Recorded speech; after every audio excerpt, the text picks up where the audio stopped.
না, আমার বাড়ি নিউ টাউনে। হে, তাহলে তো আপনার একেবারে উল্টো রাস্তা স্যার। আপনার খুব দেরি হয়ে যাবে বাড়ি পৌঁছতে। তা কেন হবে? গাড়িতে যেতে খুব বেশি সময় নষ্ট হবে না। শুধু শুধু কি স্যার? কিছু না, আজ সায়নের অপেক্ষা আর একটু দীর্ঘতর হবে। রিজিয়ার সঙ্গে সেই কথা বলার শুরু। কথা বলতে বলতে, কথা শুনতে শুনতে কবে যে আমার আপনি সম্বোধন সরে তুমি শুরু হয়ে গেল, সেটা আজ আর আমার মনে নেই। অফিসের হাজার কাজের চাপের মধ্যে একমাত্র মোর উদ্যান ছিল রিজিয়া। অফিস থেকে বেরিয়ে রাস্তায় মাঝে মাঝে বেরিয়ে গাড়ি নিয়ে আমরা অনর্থক এদিক ওদিক দিয়ে ঘুরতাম। বাড়ি ফিরতে রোজই দেরি হয়ে যাচ্ছিল। সায়নীর অবশ্য তাতে কোনো অভিযোগ ছিল না।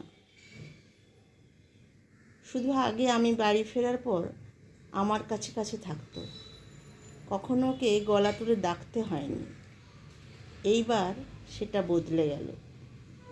নিজের কর্তব্যটুকু করেই সায়নী আর আমার সামনে নেই। গলা তুলে ডাকলেও সাড়া পেতাম না। জানতাম ওর প্রিয় জায়গা আমাদের ব্যালকনি, সেখানে চুপ করে দাঁড়িয়ে আছে। 8 তলায় আমাদের ফ্ল্যাট। আমাদের ব্যালকনি থেকে পরিষ্কার আকাশ দেখা যায়। সায়নী বিভোর হয়ে আকাশ দেখছে। গায়ে হাত দিয়ে ডাকার পর সায়নীর বোধ ফিরত। কিছুটা অপ্রস্তুত সুরে বলে উঠত, অনেক রাত হয়ে গেছে, খেতে এসো। আমার কাছ থেকে কোনো কথা শোনার পরোয়া না করে ডিনার টেবিলে বসাতে চলে যেত।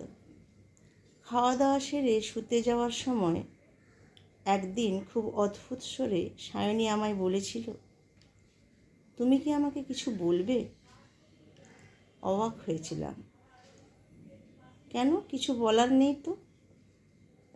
বেশ, যেদিন তোমার মনে হবে বলো, আমি শুনব। তারপর থেকে রোজ রোজ একই কথা, সকাল দুপুর সন্ধ্যা, এমনকি হোয়াটসঅ্যাপেও 1 লাইনের মেসেজ, তুমি কি আমাকে কিছু বলবে? কি করে বোঝাই তোমাকে সায়নী?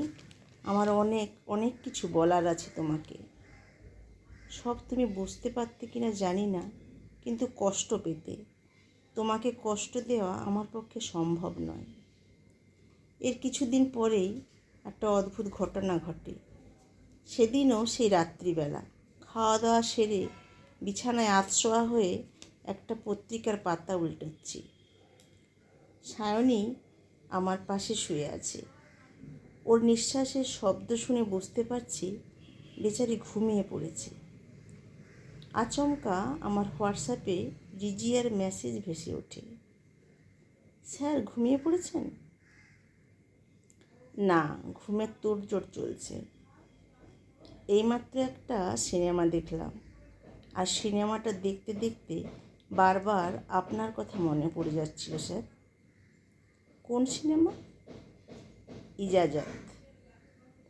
সিনেমাটা আমারও খুব প্রিয়, আর গানগুলো অসম্ভব প্রিয়।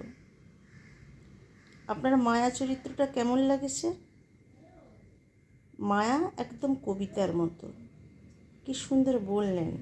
জানেন, সিনেমার এক জায়গায় মহেন্দ্রকে মায়া বলছে একটা লম্বা শ্বাস ধার দিতে, কারণ তার নিঃশ্বাস বড় ছোট হয়ে যাচ্ছে।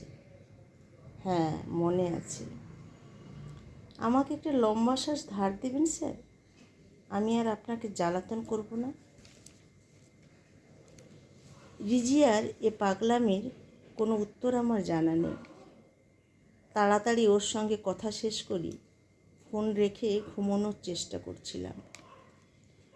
পরের দিন সকালে সায়নী বলেছিল, তোমার কিছু বলার নেই সেটা বুঝতে পারছি, আমার বলার আছে। কোনো সিদ্ধান্ত নিতে খুব বেশি সময় নষ্ট করা উচিত নয়। পুরুষের কাছে সেটা কাম্য নয়। তুমি সিদ্ধান্ত নিতে অনর্থক সময় নষ্ট করছো। সায়নী আমার মোবাইল ঘেঁটে দেখেনি, এ বিষয়ে আমার কোনো সন্দেহ নেই। তাহলে কি করে টের পেয়েছে সায়নী? তেমন করে ভালোবাসলে সত্যি কি এভাবে টের পাওয়া যায়? ওকে ত্যাগ করে আমি রিজিয়ার সঙ্গে নতুন করে পথ চলা শুরু করতেই পারি। কিন্তু মন কেন অসাড় হয়ে যাচ্ছে? কেন বারবার মনে হচ্ছে সায়নী আর আমার জন্য অপেক্ষা করবে না? আমার আর সায়নী ছাড়াছাড়ি হয়ে গেলে আবার সায়নীর জীবনে এক অন্যজন মানুষ এসে দাঁড়াবে। সায়নী তাকে ভালোবাসবে। ব্যালকনি থেকে রাস্তার দিকে তাকিয়ে অপেক্ষা করবে শুধু ওই মানুষটার জন্য। এই পর্যন্ত ভাবতে ভাবতে মাথায় আগুন লেগে গেল।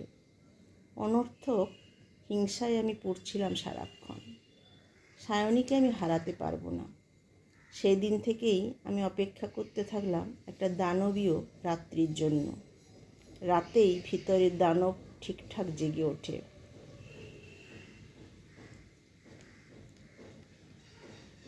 আজ একটু আগেই সেই দানব জেগে উঠেছিল। এখন খুন করার ক্লান্তিতে ঘুমে তলিয়ে যেতে যেতে মনে পড়ে যায় কাল সকালে থানা, পুলিশ, মিডিয়া, আত্মীয় স্বজন, ব্রেকিং নিউজ, হাজার হাজার প্রশ্ন। আমি উত্তর খোঁজার সময় পাচ্ছি না। ঘুম আমার চেতনা গ্রাস করছে। সকাল হয়ে গেছে। সায়নী কেন যে জানলার পর্দা টেনে দেয়নি? চোখে আলো পড়ছে। রাতে ঘুম হয়নি ভালো, চোখ জ্বালা করছে, তাকাতে ইচ্ছে করছে না। সকালে সায়নী চা নিয়ে এলে তবেই চোখ খুলি রোজ। সায়নী এখনও চা আনছে না কেন? আমি চোখ না খুলে ঘুম জড়ানো গলায় ডাকতে থাকি, সায়নী, সায়নী। কে যেন এসে দাঁড়ালো মাথার কাছে। গরম চায়ের চেনা গন্ধ আসছে নাকে, রোজকার মতোই। তোমার চা। কে বলল? আবারও পরিচিত স্বর বলে উঠল, চা ঠান্ডা হয়ে যাবে, ওঠো। আমি হাত বাড়িয়ে চায়ের কাপ নিতে গিয়েও থমকাই। ও যে দেখতে পাবে আমার হাতে রক্তের দাগ।